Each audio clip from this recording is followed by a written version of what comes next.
Hello and welcome to the Save Our Sperns podcast, Voices from the Frontline. This podcast comes from the Spurn Mountains in Northern Ireland. It's a place shaped by land, by community and by long memory.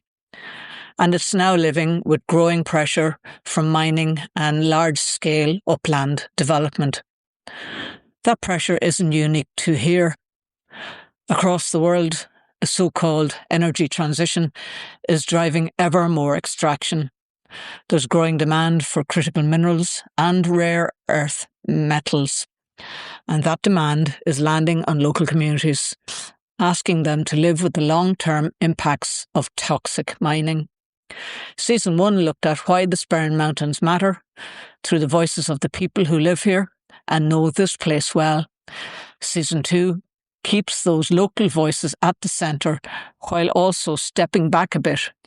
In Season 2, we look at extractivism more broadly, how it's been justified, how it is fundamental to a system of accelerated growth, plundering ever more from a finite planet, designed only to feed predatory capitalism, creating untold and unprecedented misery simply to support the bottom line of a balance sheet in some distant glass-walled boardroom far from the ground that we stand on. Thanks for listening, and let's begin. My guests today are Alessandra Accogli and Elena Aitova.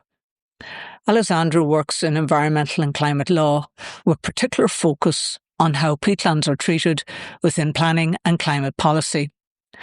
She authored a report on the Dalradian gold mining application that looked closely at how peatland extraction sat alongside stated climate commitments and where there were gaps and inconsistencies between policy language and what was actually being proposed on the ground. Her work sits in the difficult space where climate targets, legal obligations and real places collide, looking at how effective policy protection is when there is unrelenting pressure for development and growth. Elena Aitova is a PhD researcher working on greenhouse gas emissions from the Irish raised bogs. Her scientific work focuses on measuring carbon emissions directly and the impact of rewetting and restoring degraded peatlands.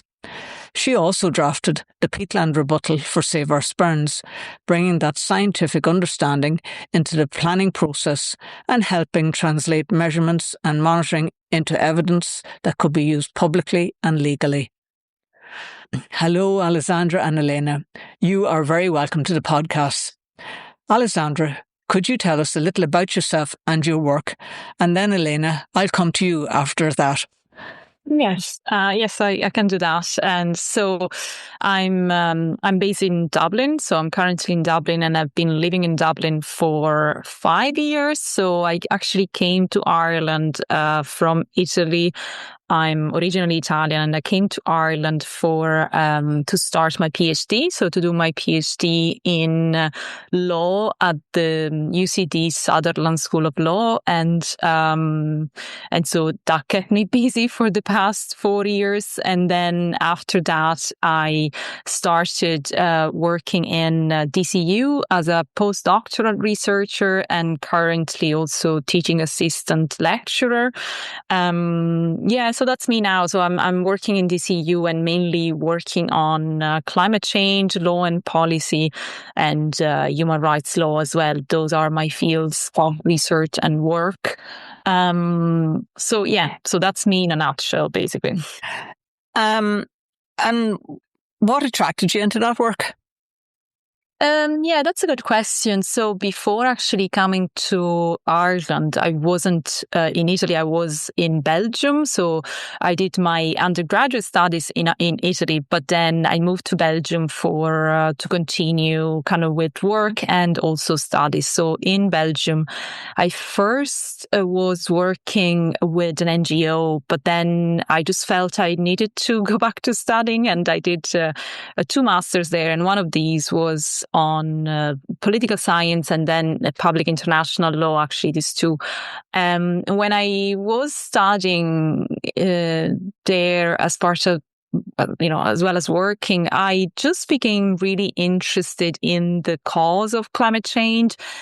So that would have been 2018, 2019. And I think just the debate around climate change was really interesting at the time. It was still, there was still uncertainty. So there was still voices kind of questioning whether, the science was consensual or whether there was enough science. But then there were also people and scholars and researchers, as well as activists and other organizations kind of calling for action. And so I just was intrigued by how the law could have been made better. What was the problem? What was lacking in the law, or what was the role of the law in addressing climate change? So that's how I got to be wanting to kind of dig into that. And that's how I felt I really wanted to do research. And then, then I started the PhD.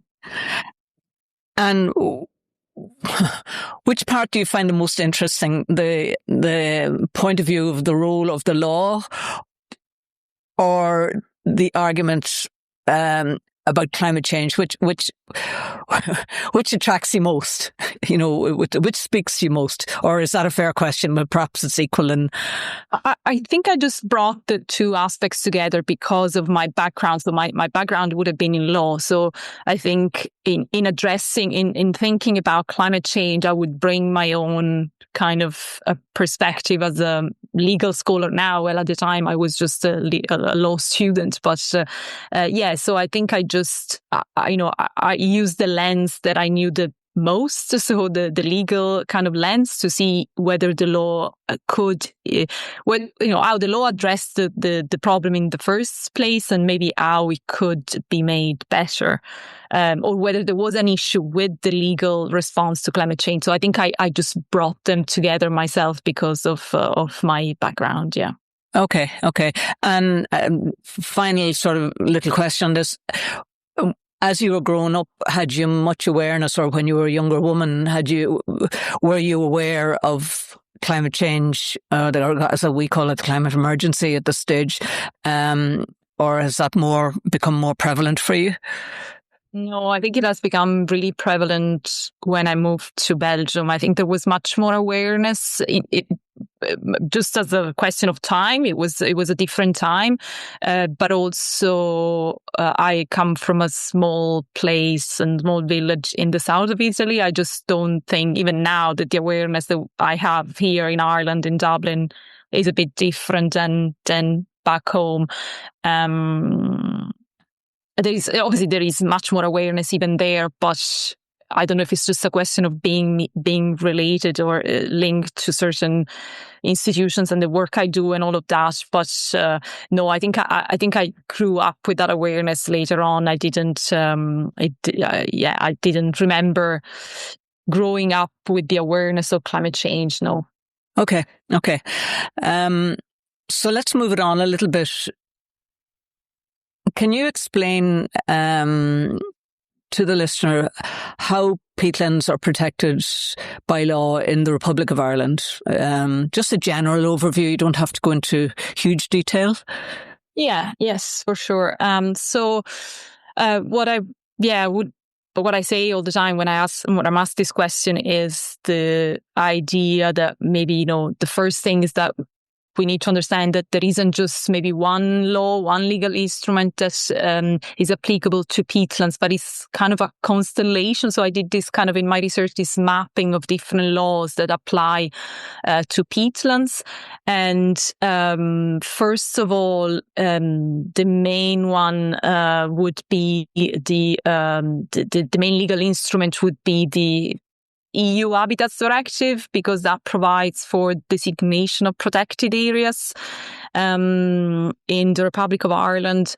And then, so these areas are designated, and the goal is to kind of preserve these natural features so that they can, we can enjoy them for present and the future.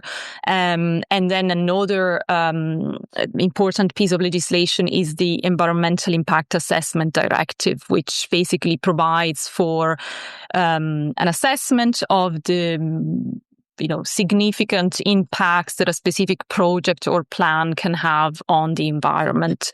So as you can imagine, then, especially the Habitats Directive with the designation of protected areas has created this divide between designated and non-designated peatlands, and then the level of protection is different as well, because designated peatlands would have a stronger level of protection. It basically, the main implication of this is limiting land use activities that can happen on the land then. And just to keep in mind that obviously these laws were adopted with, they didn't have the idea of peatlands as carbon sinks in mind. So peatlands as essential for mitigating climate change. They were mainly, the goal of those laws was mainly to protect biodiversity and protect peatlands as natural habitats. And then more recently, peatlands have begun to be seen as important carbon sinks, and so as absorbing and storing carbon, and so as essential also for climate mitigation. And that led to another system of protection with targets to be achieved, and restoration targets and climate targets as well. So I can go in detail into that if you want me to, but that's kind of an overview on a general level. And do you feel, in relation to the law, that the peatlands are adequately protected right now, or have you an opinion on that? It's a good question.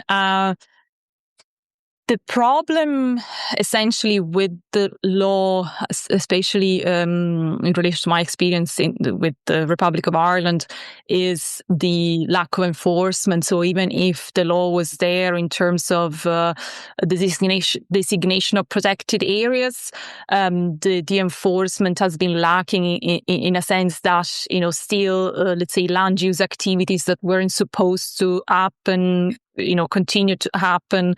In terms of, I especially looked at peat extractions, both from an industrial and domestic perspective. So they continue to happen, and it's been difficult to lead to the cessation of those activities. And sometimes, the problem is also related to how the law has been implemented, with lack of maybe involvement and consultation of, people felt they have been kind of left behind in that kind of application of the EU law to the national level. So there is also an element of, how things are done in terms of implementing the law. But I would say that it's mainly a kind of a lack of enforcement and taking different considerations into account when you implement the law. So not just the fact that you're trying to protect the ecosystem as natural habitat, but also maybe considering what was there before doing that. So, obviously there were people involved and people interacting with the ecosystem. So it's important. And that's kind of the approach and I try to promote in the research, to consider this ecosystem as holistic space. And so also the response has to be a bit more holistic and consider different interests at stake. Yeah, I often notice there's quite a bit of resistance to traditional methods of removing traditional methods of harvesting turf in the bog. There are some people who want to continue it because they see it as a traditional right. And I suppose when they were footing turf using a spade is a completely different animal from using tractor and cutting, as we used to call it, maggot turf. The big long rows of it. Is there still much resistance around the country to the removal of that right to cut turf, or are some people still allowed to cut it, and do they have to cut it by hand, or where does that? Do you know? Perhaps you don't know about that. Yeah, it's. I think there is still resistance in terms of domestic turf cutting. Certainly the practice has changed, as you were pointing out, that is no longer just hand cutting practices, but more like being cut by machinery, oftentimes by contractors on behalf of the people with the turbery rights, with the right to cut turf. But then, still it is considered pretty much a traditional activities or a cultural practice in terms of then, the stacking and the drying of the peat is done still in a kind of a traditional way. So what I've done, I did look into this, the domestic, the dimension of cutting turf for domestic purposes, so for household fuel, in my research. And I did, I used, and I don't know if that's of interest, but I did use I did try to see if this cultural practice can fall within the scope of a human right to take part in cultural life under international law.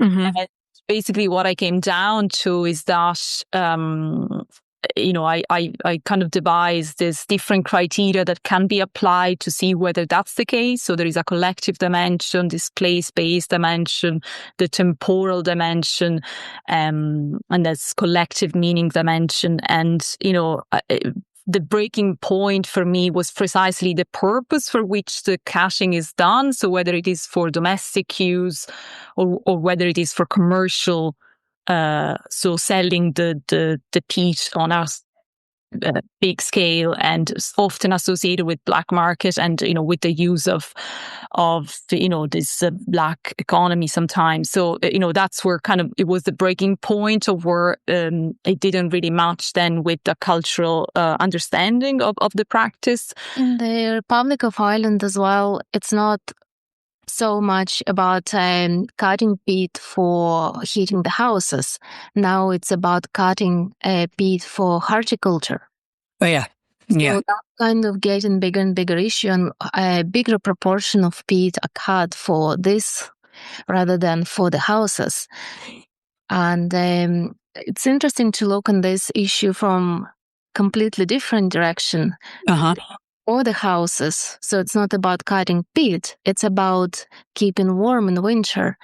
And this could be done in different ways. So we can tackle this problem from different direction, provide people grants for upgrading their houses, accessible other sources to keep warm in winter. And again, I like asking people when I see them, what would they do, how they do. And I have people living in the houses where they don't have any other option, for example, but then they would love to change to something less labor intensive. Sure. Younger generation. So my perspective, it's not as big issue anymore, because I'm sure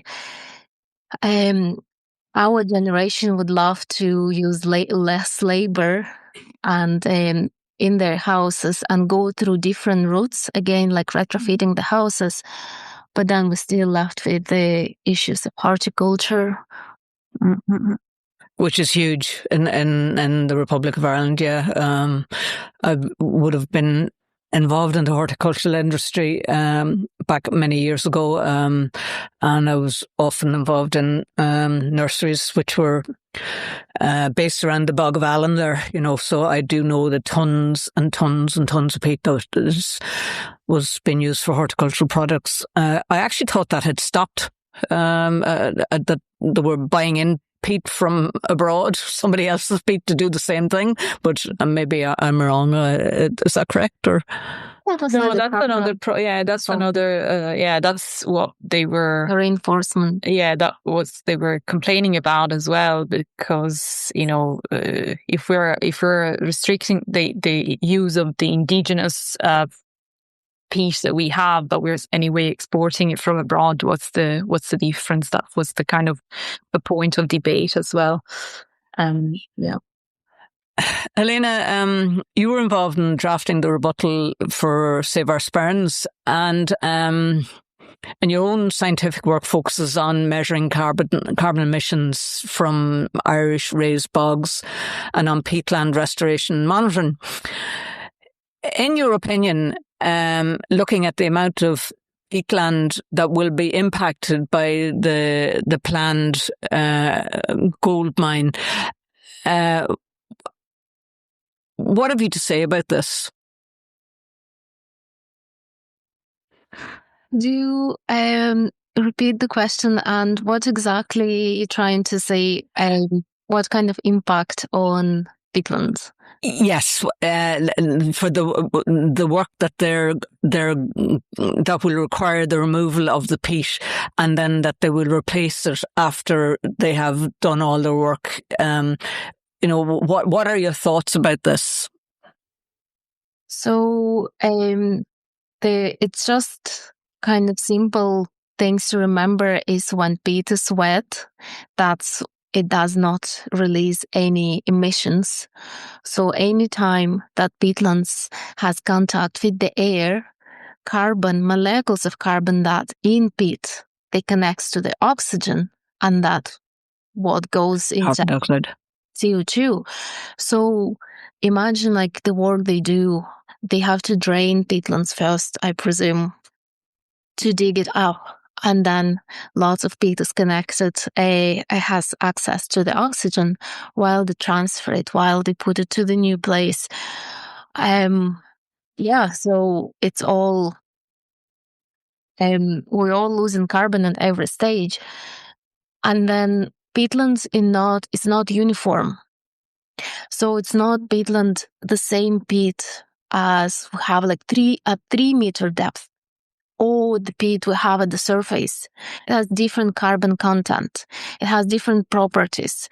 So it's kind of complicated when we move peat from one place to another place. So we literally don't have any evidence or any monitoring of what's happening. So science cannot say at the moment what exactly is going to happen and how it's going to happen. But again, like remember, wet peat, no emissions. Dry peat, we have emissions. And is it possible, I know you said because it's changeable or it's variable and there are no models existing, but is it possible to say like 1 cubic meter of dry peat equals X number of emissions? Does that figure exist out there, or? Yeah, so we can have a look. We have some numbers from land use. So when peatland is on the land, it emits certain amount of CO2. And then we have numbers for peat. Usually it's extracted for horticulture or for burning. So that's, we can add up as well those numbers. There are methodologies existed in the National Inventory Report in the Republic of Ireland, so we actually can calculate once we know how much peat was taken and the area of the land it was taken from. Yes, it is possible to estimate the number. Okay. And so another question I have, so my understanding of peat is that it acts like a giant sponge. Yes. What is it? Sphagnum moss, it absorbs how many times its own weight in water, or do we know that? And I know it absorbs a lot of moisture, yeah? And we often, when I came to Oma first back in 1985-86, it was very heavy rain in October, November, and the Strool River burst its banks and almost flooded up to the top of the first floor windows from the amount of water that was coming down, almost in a kind of they call it the Virgin Plain. It's in a kind of a low area surrounded by hills, all of which have got upland, they've got peat bogs on top. And removing vast quantities of peat like this surely must have an impact on the lower hydrology and downstream hydrology. Have you any comments either of you would like to say about that, or? Yeah, definitely. Every time we do something with the peatland, disturb them, cutting drains. Like pretty much if you remove peat, it's cutting a big, massive drain. So, and what happens is that this kind of sponge qualities, you kind of cut it in half and you have this open sponge. So all those features we value peatlands for, like absorb water after the heavy rain, kind of loses it and kind of goes to the opposite. So now Right. taking in all this heavy rainfall, heavy water, and release it slowly afterwards, because it's been cut. All this water just go through straight away, and because it's dry, peat is dry, we lose soil stability. We're talking about erosion. So all this water taking the peat with it, and that's what you see. This brown water, dissolved organic carbon. We're losing carbon, we're losing soil. And of course, it's affect a lot water quality. So it's literally the opposite process. Peatlands could act as artificial water treatment plant, pretty much. Right. Drained when they disturbed. It's opposite. They actually pollute water. Right. Another important thing to remember about uplands areas, it's landslides. It's when peat is dry, especially in the summer, the soil can crack. And once the heavy water goes into those cracks, they can make peatlands move. So that's why we can see those news about landslides. That's really interesting, because where the proposed mine tailings heap is to be built is in a townland called Sheshkin Shul, and that means moving ground. It's actually to be put on top of a townland that's called moving ground. And these waste tailings from the mine, in the planning application, it is to be 17 and a half stories high on top of a mountain, on top of a moving bog. In your knowledge of bogs and bog movement, what would you say about this? Yeah, again, you have to be very careful with this, and it's really hard to predict. It's mountains areas, so it's not flat ground. It's peat lying on the bedrocks. Somewhere it's deeper, somewhere it's more shallow. So it's really hard to predict how, removing part of it going to affect other areas, especially with such high slope. And it is getting a problem, as we can see. We can hear news of landslides happening here and there. And then I would say about wildfires as well. With the dry peat in the summer, in Ireland, we weren't affected this so much so far, but it's happening more and more every year. We can see that, especially uplands areas where heather is dominant, we need to remember about this as well. And that will further worsen the problem. It will make peat drier, make peat crack. And then with the climate change, we get more extreme weather events. So we're talking about storms and stuff. And the combination of these two leads to all this soil instability and erosion and to those slippage. Landslide, yeah. I remember some years ago up the Glenelly Valley, there was, after very heavy rain, there was quite a large landslide down onto the road. There was a number of farmers affected by it. And then, of course, over in Guabara and Donegal, they had a major landslide there as well. So all these and the impact of wildfires as well. That's actually one thing that's I hadn't thought of, to be quite honest. And they are so prevalent now, wildfires, that that's and the peat gets burning. It's very hard to put out when it's called zombie fires. Even when you don't see fire on the top, it is still kept underneath the soil at the bottom of the pit, and once the weather is dry again, it just goes back up. And about the landslides, I wouldn't know much research been done on it. It's not exactly my area. And it's quite new topic. So that will be hard to estimate, to find evidence, to do the assessment of what's going to happen with the land, what will happen with the area where the peat will be removed. Right. We don't have enough evidence to see what's going to happen with the peat when they put it in the new place, how it's going to affect carbon emissions. We don't have evidence either. Let me come back to you, Alessandra. In relation to the law, what would better protection look like?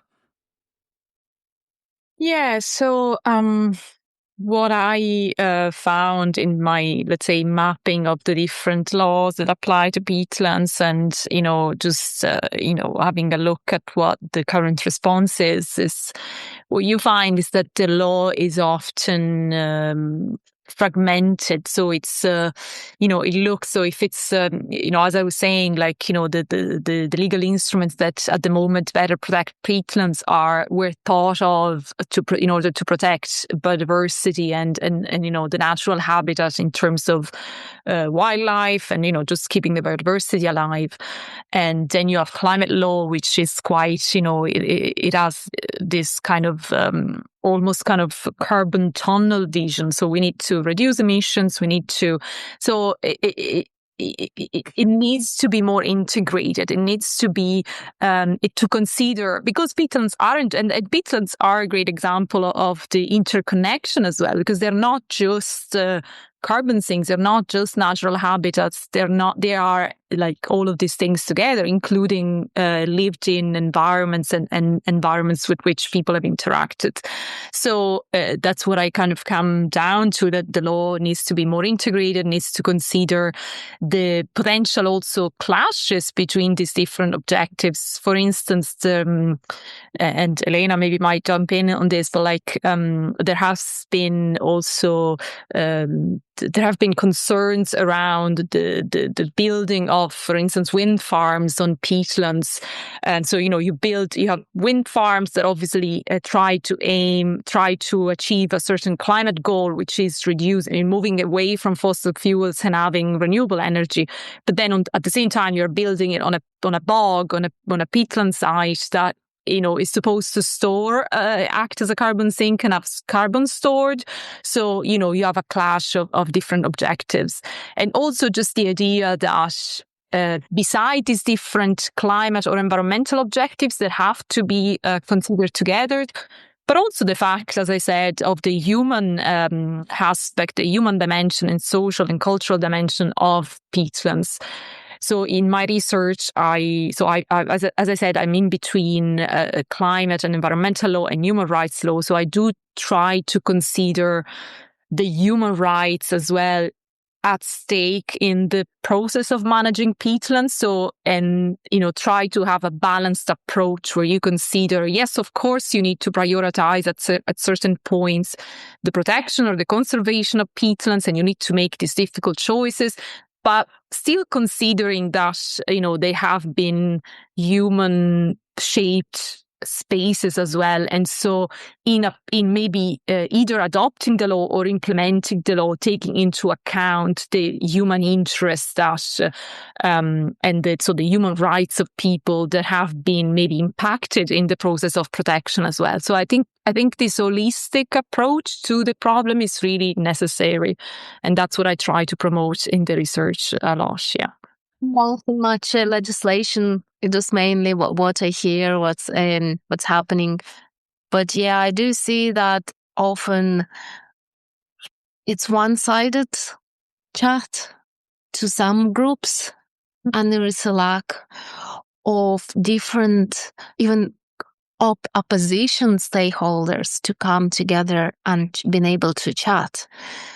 There is no instruments to bring them together, and sometimes they even consider to be opposition. It's like people who want to restore peatlands and farmers for turf cutter who want to cut turf, and somehow they looked at being on different sides, but then they all come from the same community, and all they want is that community being good and living their best life with in the area.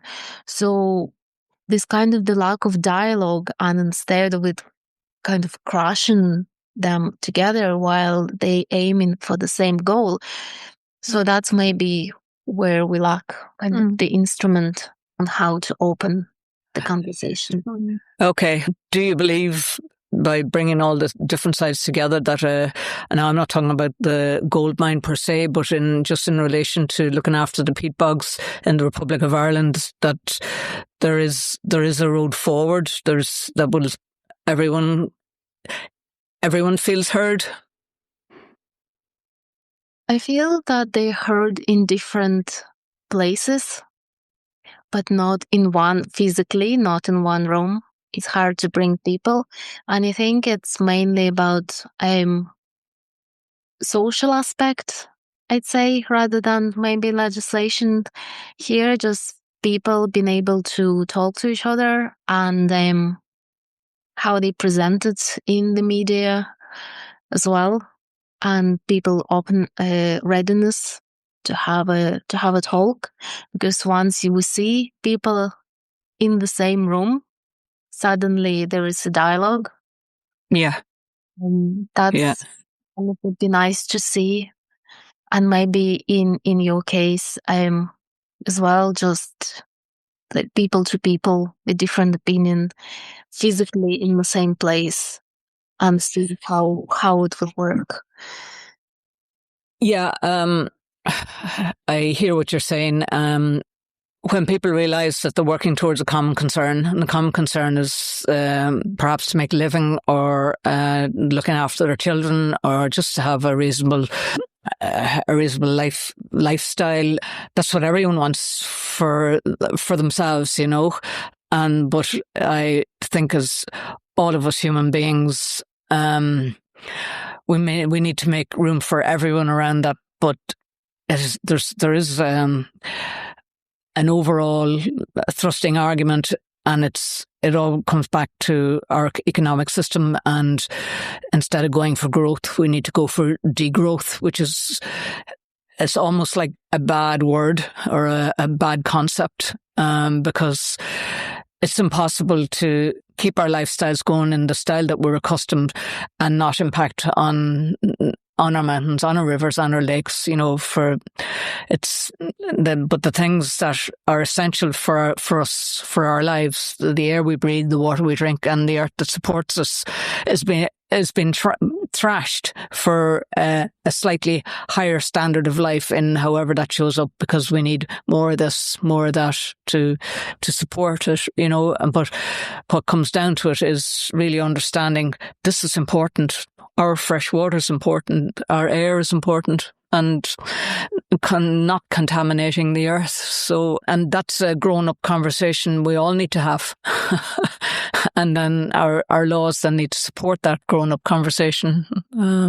It's just made me think of right to a healthy environment, which is something that I highly support as a so the right to a healthy environment is not for instance, currently recognized in the European Convention of Human Rights, or in Ireland. There has been development to that, but it's precisely this idea that we link a human right, which is normally, you know, whether you are impacted in your own physical or state or mental state, with the fact that we actually heavily rely on the environment. So there have been calls at international level, and then it's also development at judicial levels in the Republic of Ireland, especially. But still, we're not there. But it's highly important as a right to establish that connection between us human beings and the environment. So we need the environment to be healthy, because then we can be healthy as well. Not just to always think of the environment as something instrumental that we need to get something from, but at least it establishes a common understanding of also how much we rely on it and how interconnected we are to it. Actually, in a couple of weeks, we're going to have the visit of the Special Rapporteur on the right to healthy environment, so the United Nations Special Rapporteur to Ireland. So that's going to be a good conversation to have as well. Yeah, we sent in the report to her. We know she's coming, but I know we're up in the north, but what happens a lot, what's happening is impacting transboundaries. So perhaps she will consider us, and I think we'd like to go down and meet her if that's possible, but we'll see what happens. Just on that, some years back, Fermanagh and Omagh District Council passed the Rights for Nature bill within the council, as did Derry and Strabane. And the rights for nature is, if we uphold it, it would be a fantastic thing, because it would give us what we need, which to respect what is essential for life, for human life, really. But it's sort of been done and dusted and hung back in the cupboard again. It doesn't have any punch at the minute. Have you any comments? I don't know if any of the councils down in the Republic have passed the Rights for Nature bill within their council area, or not aware of whether it's been done at council level, but I know, for instance, that in 2022, there was a Citizens' Assembly on biodiversity laws in Ireland, and one of the recommendations of the Assembly was the recognition of both the right to a healthy environment and rights of nature within the Constitution. So that was I think, the most recent development in terms of how people also, people in Ireland think of, or the Republic anyway, think of, how important rights of nature are. And then it hasn't been really followed up since, the response, I think, if I remember correctly, was that, it's been discussed, because it's not something that you can do from, to recognize something in the Constitution. It's not something that you can do from, just very quickly. There has to be a process in place. So, it's in progress, apparently. But yeah, so certainly it reflected a call even from people to recognize rights of nature also in the Republic. Yeah, it would be nice to see it happening. People often smile when I bring it up and say that'll never happen, but I often say, well, there was a time in the world when people thought it would be impossible to eradicate slavery, or there was a time in the world when women didn't have the vote.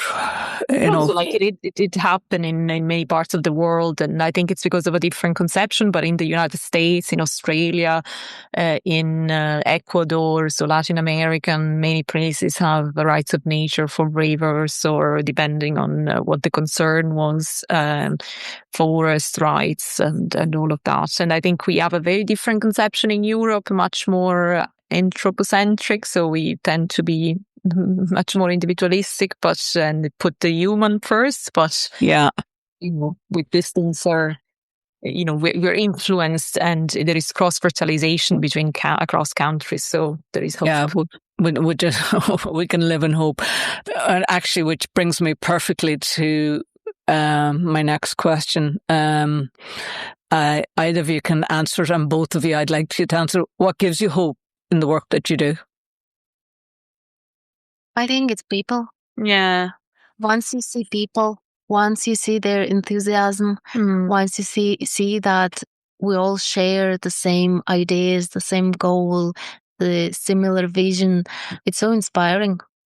I think it's people. Yeah, no, and we kind of want to bring up, I mean, I agree. I mean, maybe not everyone shares the same ideas, because we know there are people who have very different ideas, but, and so I think the challenge is bringing those people into the conversation, so not to become too polarized as a society, so try and kind of bridge the gaps and kind of bring everyone in the conversation. But I think a great aspect of the research that we both are doing is precisely this kind of connection. So we met through this early career researchers network and of peatland researchers. So we kind of realized there were different people working on peatlands from different disciplines. And so we became, Elena was the main person behind it to create this network of people. And we meet now, even though maybe some of us have finished their PhDs or are doing maybe something slightly different, but we still kind of are in touch and we meet every now and then. And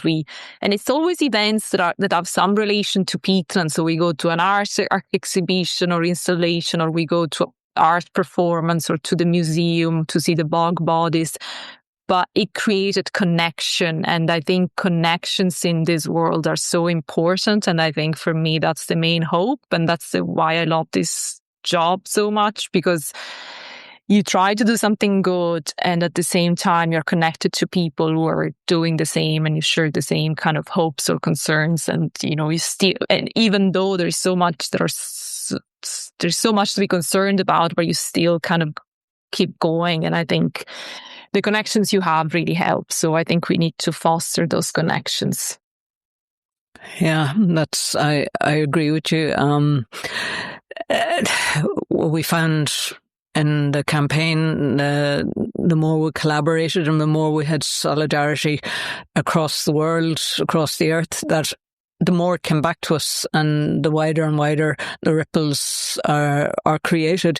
And it's that cross-pollination of ideas and people, and stops us speaking into our own echo chamber, and that's what gives that's what gives me hope when I'm speaking to folk like you. So normally I'm just surrounded with the folk in the campaign, and then now I speak to people outside it, and it's so wonderful. There are people, lots of other people up to great stuff in the world, and that's what gives me hope. Really, it's a joy. So I think maybe we'll leave it on that note. It was a lovely conversation with both of you, and I want to thank you for your support of Save Our Sperns in the past, and for coming on here in the podcast. And I look forward to meeting you maybe at the public inquiry in the near future. So thank you both. Thank you so much for inviting us. Yeah, thank you. It's been a wonderful conversation. I agree. In that conversation, we heard how science, policy and legal thinking can sit together in academia and at the same time show up in the world of a public inquiry. It's been a heavy conversation at times, but also a hopeful one, because it shows what rigour and care can look like when people take climate change seriously. Thanks so much to Elena and Alessandra for their time and for the work they continue to do. If this conversation matters to you, if you think it's worth keeping alive, you can help by following the Sperns podcast wherever you get your podcasts, or by sharing this episode with someone else who might listen. You'll also find the podcast on all the usual platforms and on the don'tmindus.com website. We'll be back again soon with another voice, another perspective, and the same questions we keep returning to. Thanks for taking the time to listen. For the air we breathe, the water we drink, and the earth that supports us, we hold the line.